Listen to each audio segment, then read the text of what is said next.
जय हिंद दोस्तों, यूपीपीसीएस के सीसेट के पेपर में अगर आपने प्रीवियस ईयर क्वेश्चंस को देखा होगा तो जो प्रश्न यहां पर आपको स्क्रीन पर अभी दिख रहा है, ऐसे प्रश्न एग्जाम में जनरली पूछे जाते हैं। अगर आपने कभी अनुमान लगाया होगा तो प्रत्येक वर्ष इस टॉपिक से इस तरह के जो प्रश्न होते हैं वो 1 से 2 प्रश्न हर साल आते हैं। तो अगर आज की क्लास आपने कंप्लीट देख ली, आज की क्लास मात्र 10 से 15 मिनट की क्लास होगी। आज हम लोग ऐसे प्रश्नों की, जो प्रश्न यहां पर आप लोगों को दिख रहे हैं, ऐसे प्रश्नों को समझने का प्रयास करेंगे। सबसे पहली बात भाई, किस प्रकार के हैं ये प्रश्न। देखिए, दरअसल ऐसे जो प्रश्न होते हैं ना, देखने में बड़े अटपटे से लगते हैं। अगर आप प्रश्न की रीडिंग करोगे तो क्या लिखा हुआ भाई, स्टेटमेंट कह रहा है कि कुछ चूहे बिल्लियां हैं, कुछ बिल्लियां कुत्ते हैं और कुछ कुत्ता गाय नहीं है, कोई कुत्ता गाय नहीं है। ये 3 स्टेटमेंट दिया गया है। अपने में ये प्रश्न बड़ा अटपटा सा लगता है, लेकिन है बहुत इजी प्रश्न। अगर आपने ऐसे प्रश्नों की प्रैक्टिस कर लिया तो एग्जाम में सीसेट के पेपर में 1 से 2 प्रश्न जो यहां से आएंगे बन करके, उनको आप बेहद आसानी से अटेम्प्ट कर ले जाओगे।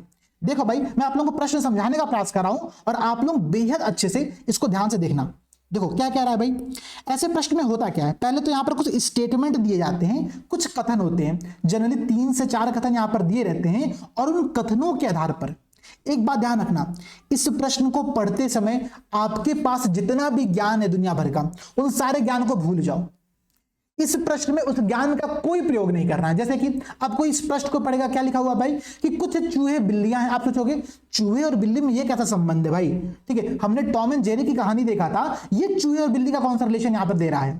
ठीक है, तो अगर आप अपने जनरल नॉलेज का प्रयोग करोगे, जो कि अभी तक आपके पास है, तो आप इस प्रश्न के आंसर को यहां पर अटेम्प्ट नहीं कर पाओगे। इसलिए अभी तक आपने जितना कुछ पढ़ा उसको सब भूल जाना इस प्रश्न में। और इस प्रश्न में दिए गए स्टेटमेंट ये आपका सब कुछ है। यहां पर जो स्टेटमेंट दिया गया है यही आपका कंप्लीट ज्ञान है और इसी के आधार पर आपको प्रश्न को अटेम्प्ट करना है। कई बार जो कुछ विद्वान होते हैं ना, वो इस विद्वान जब ऐसे प्रश्नों को सॉल्व करते हैं तो कहते हैं कि ये प्रश्न सॉल्व करने का जो तरीका होता है वो वेन डायग्राम बेस्ड होता है। अब आप कहोगे सर वेन डायग्राम क्या होता है, नाम सुनकर ही थोड़ा सा डर सा लगने लग रहा है। बिल्कुल घबराओ मत, इसका मतलब होता है कि गोला बना बना करके आंसर दिखाना। यहां पर हम लोग क्या करेंगे, गोला बनाएंगे और उस गोला के आधार पर अपने आंसर तक पहुंचेंगे। सिंपल से फॉर्मेट में मैं आप लोगों को एक्सप्लेन कर रहा हूं। देखो भाई, पहला स्टेटमेंट क्या कह रहा है, कुछ चूहे बिल्लियां हैं। ठीक है, ध्यान रखना। अब यहां पर मैं आप लोगों को 2 शर्तें बता रहा हूं। पहली बात, ऐसे स्टेटमेंट में ना जब प्रश्न शुरू होगा, स्टेटमेंट शुरू होगा, तो यहां पर 2 शब्द हो सकते हैं, सम अथवा ऑल। ठीक है, सम या ऑल, यही 2 प्रकार के स्टेटमेंट से प्रश्न शुरू हो सकता है।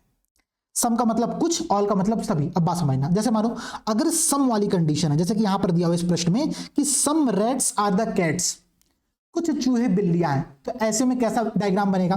मैं क्या कर रहा हूं, पहले मैंने बिल्ली का एक यहां पर डायग्राम बनाया। ठीक है, ध्यान रखना, ये जो डायग्राम मैंने बनाया है, ये डायग्राम क्या रिप्रेजेंट कर रहा है, कैट को रिप्रेजेंट कर रहा है। ठीक है, मैं कैट को क्या कर रहा हूं, येलो कलर से यहां पर रंग रहा हूं। ध्यान देना आप लोग, मैं यहां पर कैट को येलो कलर से रंग दिया। अब देखो, अब कह रहा है कि कुछ चूहे बिल्लियां हैं, तो मैं चूहों का एक और सेट बनाऊंगा, एक और चूहों का गोला बनाऊंगा।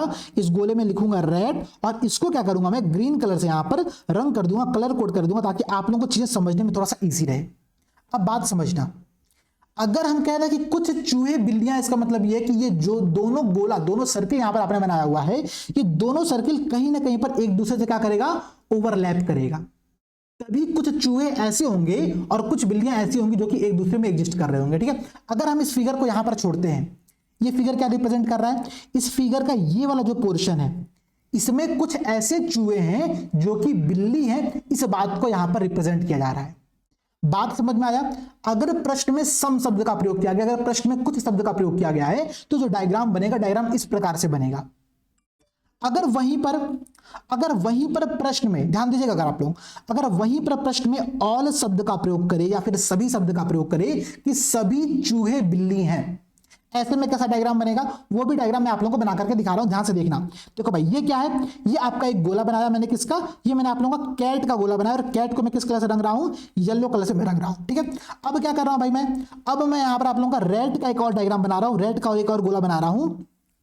एक सेकंड ध्यान देना, क्या हो गया भाई। ठीक है, ये रहा। देखो, अब मैं रेड का एक डायग्राम यहां पर और बना रहा हूं और इस रेड के डायग्राम को मैं ग्रीन कलर से रंग रहा हूं।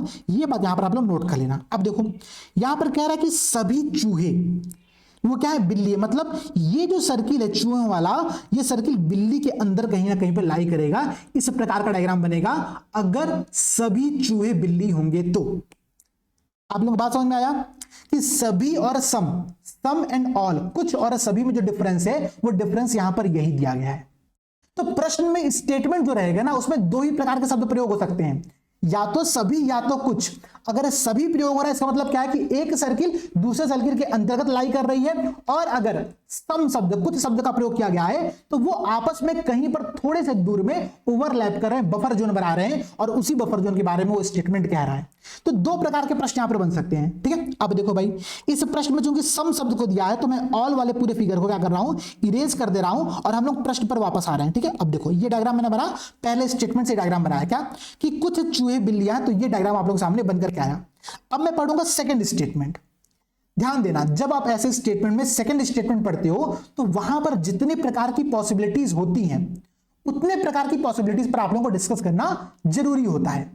यहां पर क्या पॉसिबिलिटीज बनेगी भाई, देखो भाई, सेकंड स्टेटमेंट कह रहा है कि कुछ बिल्लियां ऐसी हैं जो कि कुत्ते हैं। तो पहले मैं क्या करूंगा, एक नया प्रजाति हमको मिला कुत्तों का, तो मैं डॉग का एक नया यहां पर सर्किल बना रहा हूं, और इस सर्किल को मैं ब्लू कलर से रंग रहा हूं, ठीक है। अब बात समझना, ये क्या है आप लोगों का, ये डॉग की एक प्रजाति, डॉग का एक सर्किल बनाया। अब ये कह रहा है कि चूंकि कुछ बिल्लियां ऐसी हैं जो कि कुत्ते, मतलब चूंकि यहां पर कुछ शब्द का प्रयोग हुआ है, तो इस डॉग वाले सर्किल को मैं यहां पर बिल्लियों के साथ थोड़ा दूर पे ओवरलैप कराऊंगा। एक पॉसिबिलिटी यहां पर बनेगी कि ये सर्किल ऐसे ओवरलैप करे। एक पॉसिबिलिटी और बन सकती है, वो पॉसिबिलिटी क्या होगी भाई, वो पॉसिबिलिटी ये होगी कि ये जो डॉग वाला सर्किल है वो यहां पर लाई करे। कहां पर, रैट और कैट के साथ में। ये भी तो संभव है, ये वाला जो आप फिगर बना रहे हो, ये फिगर भी तो उसी बात को रिप्रेजेंट कर रहा है जिस डायग्राम को आपने सेकंड स्टेटमेंट में बनाया हुआ है कि कुछ बिल्लियां कुत्ते हैं। इस डायग्राम से वो बात रिप्रेजेंट हो रही है कि जो कुछ बिल्लियां हैं वो कुत्ते हैं, और इस डायग्राम से भी रिप्रेजेंट हो रहा है। तो हमको दोनों प्रकार की पॉसिबिलिटीज पर डिस्कस करना पड़ेगा। एक काम आप लोग ये कर सकते हो, या तो इस फिगर को यहीं पर छोड़ दो, ठीक है, और इसको छोड़ने के पश्चात एक नया पूरा रैट और कैट वाला फिर से बनाओ, और फिर डॉग को सेकंड पोजीशन में लाई कराओ। या फिर मैं क्या करूंगा, मैं इसी फिगर में समय बचाने के लिए क्या करूंगा, एक यहां पर पॉसिबिलिटीज को और ड्रॉ कर लूंगा, ठीक है। मैंने दोनों पॉसिबिलिटी एक ही डायग्राम में ड्रॉ कर दिया है, ठीक है। अब बात क्लियर हुआ। अब मैं पढ़ूंगा थर्ड स्टेटमेंट। ध्यान रखना, अगर आपने पॉसिबिलिटीज छोड़ा, एक दो पॉसिबिलिटीज अगर आपने स्किप किया, आप प्रश्न के कंक्लूजन तक नहीं पहुंच पाओगे। यहां पर जो स्टेटमेंट रहता है ना, जो सीमित जानकारी यहां पर दी गई है, उसी सीमित जानकारी के बेसिस पर आपको निष्कर्ष तक पहुंचना रहता है। थर्ड स्टेटमेंट कह रहा है कि कोई कुत्ता गाय नहीं है। अब मैं एक गाय की नई प्रजाति हमको मिल गया, ठीक है भाई, सरकार अच्छी है तो गाय की प्रजाति पर हम डिस्कस करेंगे ही करेंगे। यहां पर मैंने क्या किया, काऊ की प्रजाति बनाया, और इस काऊ को मैं क्या करूंगा, एक नए कलर से यहां पर रंग दूंगा। आप लोगों को स्क्रीन में येलो और डार्क येलो में थोड़ा सा अंतर करना पड़ेगा, ठीक है। ये डार्क येलो है, हालांकि चलो मैं इसको पिंक कर दे रहा हूं, ठीक है। ये क्लियर हो गया आप लोगों को। ये काऊ का एक मैंने आप लोगों को नया फिगर बनाया। अब थर्ड स्टेटमेंट कह रहा है कि कोई कुत्ता जो है वो गाय नहीं है। तो कोई कुत्ता गाय नहीं है मतलब कि मैं इसको कुत्ते वाले ग्रुप जो है उससे बाहर रखूंगा। ध्यान रखना, यहां पर नहीं स्टेटमेंट का प्रयोग किया है, नहीं की टर्म का प्रयोग किया, तो मुझे कुत्ते के सर्किल को और काऊ के सर्किल को ओवरलैप नहीं कराना है। ये एक सिंपल सी बात यहां पर कह रहा है। अब इसमें भी दो प्रकार की पॉसिबिलिटीज है। एक तो भाई ये है कि ये कैट और रैट के साथ भी ओवरलैप ना करे, और एक पॉसिबिलिटी ये बनती है कि इसको मैं, ठीक है, डुप्लीकेट करके इसको मैं कैट और रैट के साथ ओवरलैप करा दूं। दो पॉसिबिलिटीज यहां पर बन सकती है, ठीक है। तो मैंने कितने प्रकार की पॉसिबिलिटीज बनाई, यहां पर आप लोगों को दिख रहा होगा। सेकंड वाले स्टेटमेंट से मैंने दो पॉसिबिलिटीज बनाया, और फिर थर्ड वाले स्टेटमेंट से मैंने दो पॉसिबिलिटीज यहां पर और ड्रॉ किया है। अब मैं पढ़ूंगा कंक्लूजन, और इन कंक्लूजन में कौन सा कंक्लूजन सही है वो इस डायग्राम को देख करके, इसी डायग्राम को वेन डायग्राम कहते हैं। तो यहां पर आप कलरफुल फिगर्स देख रहे हो ना, इसको हम लोग कहते हैं वेन डायग्राम, ठीक है। इसके आधार पर मैं कंक्लूजन में पहुंचूंगा। कंक्लूजन क्या कह रहा है, पहला स्टेटमेंट कि कोई गाय बिल्ली नहीं है। क्या कह रहा है कि कोई गाय बिल्ली नहीं। अब देखो भाई, एक पॉसिबिलिटीज यहां पर ये है, ये वाली पॉसिबिलिटीज, ठीक है, कि काऊ जो होगा वो बिल्ली और चूहों से एकदम अलग होगा।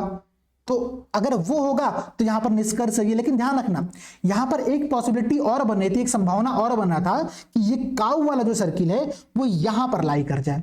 अगर वो यहां पर लाई कर गया, ठीक है, कैट और रैट के साथ, तो जो निष्कर्ष का पहला स्टेटमेंट है वो क्या होगा, वो गलत हो जाएगा। बात क्लियर हो आप लोगों को, बात आप लोगों को समझ में आ रही है। आई होप कि आप लोगों को समझ में आ रहा होगा। और निश्चिंत रहना, देखो ये क्लास में जब आप लोगों से डिस्कस कर रहा हूं ना, अगर इसमें आपको कोई पॉइंट समझ में नहीं आ रहा है, क्लास को तुरंत पॉज करो, फिर से बैक करो, और इस डायग्राम को मेरे साथ साथ बनाते चलो अपने कॉपी पर। तब आपको समझना थोड़ा ईजी होगा, तब आपको याद करना ऐसे डायग्राम के थ्रू बहुत ईजी हो जाएगा। अगला क्या कह रहा है भाई, अगला स्टेटमेंट देखो। अगला स्टेटमेंट कह रहा है कि कोई कुत्ता यहां पर जो है वो चूहा नहीं है, ठीक है, कोई कुत्ता चूहा नहीं है। अब देखो भाई, अगर ये वाली पॉसिबिलिटी हो तो कुत्ते और चूहे में कोई ओवरलैप नहीं हो रहा है। लेकिन चूंकि संभावना एक और है, संभावना ये भी है कि जो डॉग है वो चूहे के साथ ओवरलैप कर जाए, तो जो सेकंड कंक्लूजन दिया है वो भी गलत है। अगर किसी भी एक संभावना में आपका निष्कर्ष गलत हो रहा है, मतलब कि वो निष्कर्ष गलत है। जब तक कोई निष्कर्ष 100% सही नहीं होगा, आप उसको सही नहीं मान सकते हो। अगर 0.1% भी संभावना है कि ये संभव है हो पाना, तो आप उस स्टेटमेंट को गलत मान लोगे। ये बात ध्यान रखना। थर्ड क्या कह रहा है कि कुछ बिल्लियां चूहे हैं। सबसे इजी स्टेटमेंट है भाई। अगर आप ध्यान दो तो जो पहला स्टेटमेंट था कि कुछ चूहे बिल्लियां हैं, उसी स्टेटमेंट को यहां पर फिर से लिखा गया है कुछ बिल्लियां चूहे हैं। बस किया क्या है, तो लेफ्ट हैंड साइड को राइट हैंड साइड के इक्वल कर दिया है। जितने मैथमेटिक्स के स्टूडेंट उनको पता होगा LHS इक्वल टू RHS, यहां पर वही हो रहा है कि कुछ चूहे बिल्लियां हैं और कुछ बिल्लियां चूहे हैं। ये दोनों बातें क्या है, साइमल्टेनियसली सही होंगी। तो थर्ड जो निष्कर्ष है वो सही है यहां पर, और जो पहले के दोनों स्टेटमेंट निष्कर्ष थे वो दोनों गलत है। इसका आंसर क्या हो गया, इसका आंसर हो गया डी, केवल थर्ड स्टेटमेंट सही होगा। अगर ये प्रश्न आपको समझ में नहीं आया, वीडियो को पॉज करो, वापस से बैक जाओ, क्वेश्चन के साथ साथ अपने कॉपी पर मेरे साथ वेन डायग्राम बनाओ। मैं गारंटी ले रहा हूं कि आपको ये प्रश्न समझ में आएगा। अगर ये प्रश्न समझ में आ गया, आप ऐसे प्रश्न जो एग्जाम में सीसेट में पूछे ही जाते हैं उनको आप सही करके आओगे, जो कि आपके लिए बोनस होगा। सीसेट को बिल्कुल लाइटली मत लेना। सीसेट के लिए प्रैक्टिस करना बेहद जरूरी है। अगर बिना प्रैक्टिस की जाओगे तो नुकसान करेगा। अब देखो भाई, मैं आप लोगों को एक प्रश्न यहां पर और दिखाता हूं। यह प्रश्न बड़ा अटपटा सा है। प्रश्न क्या कह रहा है, देखो भाई, इसका वेन डायग्राम भी मैं आप लोगों को बना करके दिखाऊंगा। कह रहा कि कुछ फल क्या है, वो फूल है। ठीक है, कुछ फल जो है वो फूल है। मैं इसको डायग्राम ड्रॉ कर रहा हूं। देखो मैंने क्या किया, यहां पर मैंने बनाया पहले फल का डायग्राम। ठीक है, ये क्या है आप लोगों का, ये आप लोगों का फल। ठीक है, फिर कह रहा है कुछ फल फूल हैं, तो मैंने फूल का भी यहां पर डायग्राम बना दिया। और चूंकि कुछ की बात कर रहा था, सम की बात कर रहा था, तो हमको उनको थोड़े से पार्ट को ही ओवरलैप कराना है, सारे पार्ट को ओवरलैप नहीं कराना है। ओवरलैप इसलिए नहीं कराना है क्योंकि यहां पर सभी शब्द का प्रयोग नहीं किया गया है। अगर यहां पर लिखा होता कि सभी फल फूल है, तो फल वाला जो पूरा डायग्राम होता वो फूल वाले सर्किल के अंदर चला जाता। यहां पर वो नहीं कह रहा है, तो हम इस प्रकार से डायग्राम को यहां पर बनाएंगे। ठीक है, कुछ और सभी, ये कॉन्सेप्ट समझ में आ रहा होगा आप लोगों को। ठीक है, अब देखो भाई, सेकंड स्टेटमेंट पढ़ता है। यहां पर पॉसिबिलिटी शुरुआत होंगी, यहां पर बहुत सारी संभावनाएं शुरुआत होंगी, तो ध्यान से पढ़ना। कोई फूल नाव नहीं है। अब यहां पर एक नया प्रजाति आ गया, क्या, नाव, बोट की बात कर रहा है। ठीक है, नाव की, और कह रहा है कि कोई भी फूल नाव नहीं है। ठीक है, मतलब कि फूल और नाव वाला जो सर्किल है उसमें ओवरलैप नहीं होना चाहिए। मतलब क्या, ये यहां पर रह सकता है, यहां रह सकता है, यहां रह सकता है, यहां रह सकता है, लेकिन इसमें नहीं आ सकता। समझना, फूल के बाहर वो कहीं पर भी रह सकता है, और वो फल वाले पर वो ओवरलैप भी कर सकता है। तो एक पॉसिबिलिटी यहां पर बनेगी। ठीक है, और एक पॉसिबिलिटी बनेगी यहां पर। ठीक है, इसके अलग। तो दो प्रकार की पॉसिबिलिटी सेकंड स्टेटमेंट से फिर से बन रही है। थर्ड स्टेटमेंट क्या कह रहा है भाई, कि सभी जो नाव है वो नदी है। मतलब जो नाव था आपका वो नदी के अंतर्गत आ रहा है। एक स्टेटमेंट यहां पर ये बना, एक पॉसिबिलिटी यहां पर आप लोगों की ये बन रही है। ठीक है, तो मैंने एक बना दिया, ये जो ये मैंने आयताकार चीज बनाई है, ये आपकी नदी है। ठीक है, ये आपकी क्या है, नदी है। एक पॉसिबिलिटी यहां पर ये बन रहा है। एक पॉसिबिलिटी ये बन रहा है कि जो नदी है वो फल फूल सबको अपने में समाहित कर रही है, क्योंकि नदी फल और फूल में कोई संबंध नहीं दिया है। तो संभव है कि फल और फूल उसके अंतर्गत आ रहे हो, या फिर संभव है कि ना आ रहे हो। तो दोनों पॉसिबिलिटीज विद्यमान है अभी आपके सामने। और जब दोनों पॉसिबिलिटी विद्यमान है तो आपको दो प्रकार के डायग्राम बनाने पड़ेंगे, और इसके आधार पर आपको कंक्लूजन तक पहुंचना पड़ेगा। यहां पर मैंने बहुत कलर कोडिफिकेशन नहीं किया, क्योंकि एग्जाम में आपके पास कलर भरने का समय नहीं होगा। मैंने पहले प्रश्न में कलर आप लोगों को इसलिए समझाया ताकि आप लोगों को चीजें समझना ईजी हो। अब आपको समझ में आ गया है। अब यहां पर जो प्रैक्टिस करनी है हम लोग को, वो प्रैक्टिस हम लोग कैसे करनी है, बस रैंडम क्वेश्चन पढ़ करके डायग्राम बनाना है, रफ डायग्राम बनाना है और आंसर तक पहुंचना है। ठीक है, अब कंक्लूजन देखो, 4 कंक्लूजन यहां पर दिया गया। पहला कंक्लूजन क्या कह रहा है, कि जो कुछ फल हैं वो नदी है। जो कुछ फल हैं वो नदी है।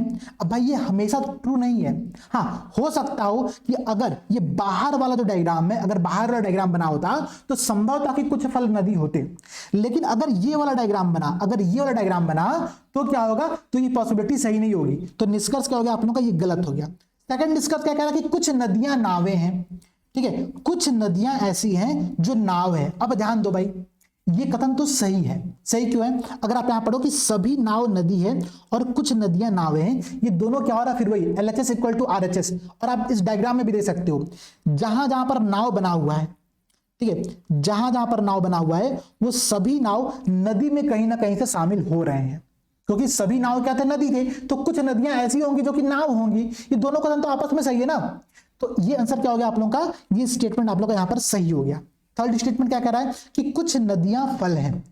अब कुछ नदियां फल हैं तो फिर वही बात हो गया ना यार, पहला जो निष्कर्ष था वही बात हो गया कि नदी और फल और फूल के बीच में कोई संबंध स्टेटमेंट में नहीं दिया है, तो आप कंक्लूजन पर नहीं पहुंच सकते। जब तक आपके पास कंप्लीट नॉलेज ना हो आप कंक्लूजन तक नहीं पहुंच सकते। इसलिए जो थर्ड निष्कर्ष था वो गलत हो गया।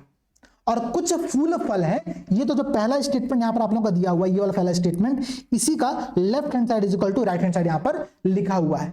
बातें समझ रहे हो?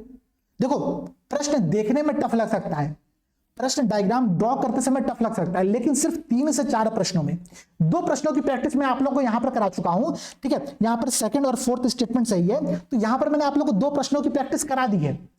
अब एक काम करना, प्रीवियस ईयर से ऐसे प्रश्नों को ढूंढ करके सॉल्व करना, और जो प्रश्न समझ में ना आए आप टेलीग्राम पर जाकर के मुझे इस आईडी पर मैसेज कर सकते हो। ठीक है, मुझे मैसेज कर सकते हो। यूपीएससी हिंदी का परिवार का ग्रुप है, यूपीएससी हिंदी का मेन चैनल है, कहीं पर भी कमेंट करो उस क्वेश्चन का स्क्रीनशॉट लेकर के कि सर ये प्रश्न समझ में नहीं आ रहा है, आप एक बार समझा दीजिएगा, मैं वो प्रश्न आप लोगों को वहां पर समझा दूंगा। लेकिन प्रैक्टिस आप लोगों को करनी पड़ेगी। ये जो आप लोग डायग्राम देख रहे हो ना सर्किल वाला, यही वेन डायग्राम होता है। वेन डायग्राम को लेकर बिल्कुल कंफ्यूज मत होना। ठीक है, मैंने आप लोगों को जिस प्रकार से बताया, एक बार प्रश्न अटेम्प्ट करके देखो, बेहद आसानी से प्रश्नों को सॉल्व कर लोगे, ये मेरी गारंटी है। आई होप कि आप सभी एग्जाम को लेकर के बहुत सीरियस होगे, जीएस पेपर 1 के साथ साथ पेपर 2 की प्रिपरेशन कर रहे होगे। और इसी के साथ इस क्लास को मैं विराम देता हूं। अगर ये क्लास अच्छी लगी तो वीडियो को लाइक जरूर करना। सभी को जय हिंद, जय भारत।